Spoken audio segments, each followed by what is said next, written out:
Hey guys, and welcome to this video on Helldivers, which recently came out on Steam. It's been out on console for a while, but it recently came to PC, and people are loving it. It's gotten a lot of really good feedback, and the developers were awesome enough to send me a review key, so I decided to hop in and check it out for myself. So this is your little spaceship, which is the the base of operations where you're going to be doing everything. You can find your armory over here where you can customize your character, equip all your weapons, upgrade your weapons, equip stratagems, which I will get into later. And over here you can see a encyclopedia with all the enemies which you've encountered in, and there are a lot of different enemies and different factions and everything, which is awesome. Then here, this is a multiplayer where you can join other people, which I'd say is a core part of the game. Like, multiplayer is definitely where it shines, but the Galactic campaign is what you're going to be doing for the most part. The Galactic campaign is like this huge community-wide operation where you're trying to liberate the Cyborg homeworld, the Bug homeworld, and the Illuminate homeworld, and at the same time you're trying to save Super Earth, which is your homeworld, in the middle by stopping them from getting close. So all of these different factions have their different enemies and playstyles.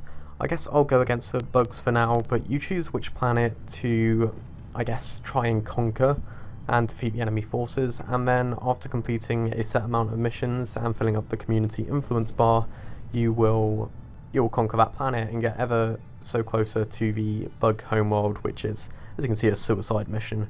But I'll go to a medium difficulty mission. You get different rewards from different missions, and they're all randomized, which is really good. It provides multiple incentives to play. But then you can see there are multiple parts to this planet, so there's 2 missions on this one, and each planet will have different objectives. So I'm going to warp over there now, and then I can deploy into the game and show you what the actual gameplay is like, because the gameplay is so chaotic and just fun, which is really nice. I'll deploy by the oil extractors, seeing as then I can do a nice loop of the map and go back to extraction. And you get to choose your loadout. You can play with up to 3 other allies. I'm going to equip a laser aim module so I know where I'm aiming, equip my upgraded shotgun, because shotguns are clearly the best, and those are my stratagems, which again I will get into in a moment. But for now, let's confirm the mission and actually get in game. Right, so I've deployed on one planet now, and as you can see through the camera, it is a top-down shooter. You right click to aim, you left click to fire, you kill the enemies that come to you, and you generally have a good time. You need to go throughout the map and complete various objectives, which are different for every planet. There's actually a very good variety of objectives, and no 2 missions feel the same. And if the enemy is alerted to your presence, then they summon their allies, and suddenly things get very chaotic, so you need to try and kill them before they get a chance to do that. But using your weapons alone, not only will you not have enough firepower, you will run out of ammo pretty quick. So what you can do is you can hold control, and then you get access to these stratagems. So if I press in this combination, I can throw in a turret, which will take a few seconds, so I need to actually clear off these guys myself. But then a turret will drop in, and I guess they're powerful one-off abilities, or sometimes you can use them multiple times a mission. Let's not do that, but yeah, that's the problem. That's why I did that, because the turret can end up damaging you, so it did nearly kill me there, but I managed to get myself back up. I need to carry on doing this objective. It looks like it's got 4 tiers to it, but the turret, as you can see, is doing massive work. It's not only more powerful than my shotgun, but it has a higher ammo supply. The bugs can attack the turret, and they can destroy it, but this is where I'd say the game shines, because you get to choose which stratagems you use, you get to unlock various stratagems, and if you're playing with 4 people, which most of the time you will be, then you're just going to have so many different bits of awesome equipment in. Oh, that turret is... You really need to be careful with a turret. Let's get myself back up real quick. But people are going to be calling in mech suits, they're going to be calling in airstrikes, they're going to be calling in railguns, rocket launchers. There are just so many awesome stratagems you can unlock, and the fact it's all... Okay, I think this objective is complete now, so I now need to activate this one, which is conveniently right next to it. But completing missions will unlock you different stratagems and weapons and perks, and I think that bloody turret, I'm going to sit behind here just so I'm safe. The system in which you unlock stuff is really well done. It gives you an incentive to keep playing, and at the end of the day the missions are going to be fairly similar. They're going to get more challenging, and you're going to be starting to do the same objectives. But because of all the different equipment you can use for your different equipment at your disposal, it's just going to be really, really, I guess, dynamic. Every mission is going to change, and you are going to get more powerful. There's going to be that nice element of progression, which I think is important in games like this. It does feel, I can't really attest to this too much in solo play. I wanted to go into solo play so that I could do a more concise, organised video. But in multiplayer, when you have 4 people running around, friendly fire is turned on, and stratagems can kill you. As you've seen, like, my own turret killed me, like, oh shit, I'm in a spot of trouble here. I'm actually going to call in an airstrike, because this will hopefully clear the area and buy me some time to call in a heavier weapon. I'll call in a machine gun for myself, which is one of the support weapons you can get. And I might need to call in some ammo actually as well. Even the airdrops can kill you. It is a very hardcore, brutal, intense game. They're now attacking the objective, so I'm going to use a machine gun to clear up this area a little bit. And now I've got an ammo drop in, which I can call in multiple times when I need, but it does have a cooldown. So if you see the stratagems as spells, and all your weapons as like the elements, it is very similar to Magicka, and not in a bad way. And definitely when multiplayer is involved, it does feel a lot like Magicka, because as I said, team killing is involved, and it's just really chaotic. And teamwork is like, it's really important. I did fail the objective there, but thankfully I can continue even if I have failed the objective. I will pick up my ammo before I leave, and then head to the final objective of this level, which is the capture a zone. But with multiplayer, you have people running around, and at first, your first few missions where you're playing with low levels and you're doing easy missions, you are going to have your teammates killing you a lot. I don't know whether or not it's by accident or whether or not it's intentional, but it will happen a lot, I guarantee you. And I let the enemy summon his friends there, that was a bad idea. It's chaotic, but not in the, oh for God's sake, this is really annoying sense. It's chaotic in the, okay, that was really random and fun and I didn't expect that to happen sense.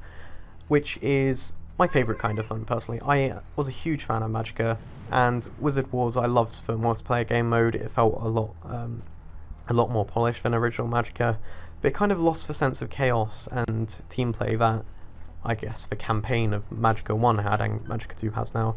We'll call in another machine gun here, just so I have some fire support, but I'm going to learn from my mistake and throw it over here, so that it doesn't fire in my direction. That being said, when it start firing down here, I might have just caused a problem for myself. You do have a secondary weapon and grenades which you can use, which obviously very handy if you run out of ammo. You do need to manually reload, and I think the turret is actually out of range, so I'm going to have to go over to it.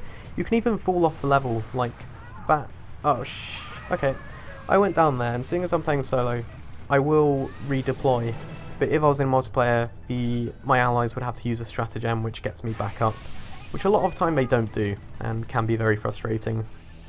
But frustrating in the, like, it happens a lot early game, but eventually people learn from it, and you learn to do it often. Whenever your ally goes down, my initial reaction is just hold control and type in the relevant stratagem. But it's just it's an arcade-like game that's fun. It's really well polished. Like, the graphics and animations are all cool. All the weapons feel unique. There's a great element of progression, and I can't really fault it.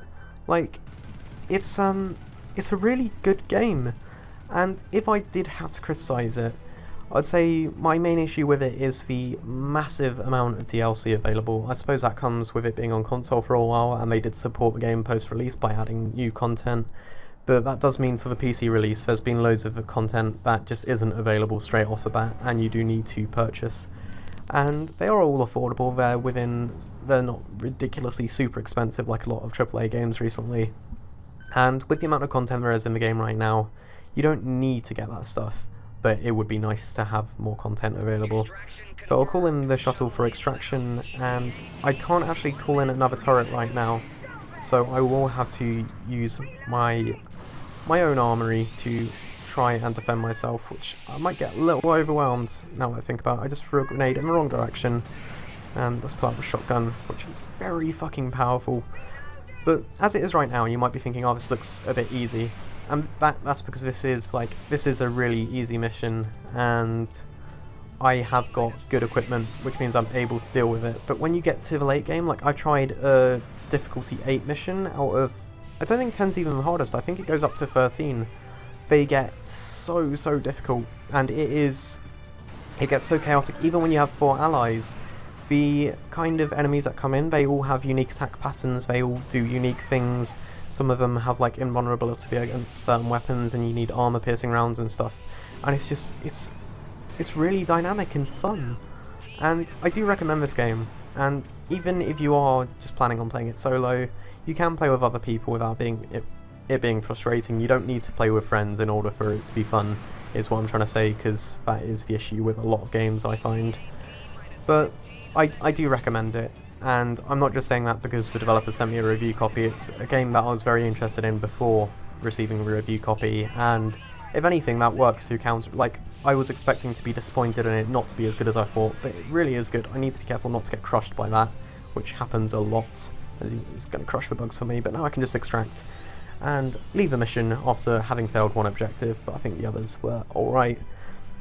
So the game itself and the missions, they're all really fun. When you go into multiplayer, that fun is amplified and it gets chaotic, and then you have this Galactic campaign, this cool little unique innovative feature they have, which is essentially the campaign, and the progression system. It's really well rounded. It's got everything, they've done everything right, and I could easily see people putting so much time into this game and still having stuff to do, and I do recommend it a lot. And if any of you have had your own experiences with it, I'd be curious to know what they are. Let me know what you think of the game.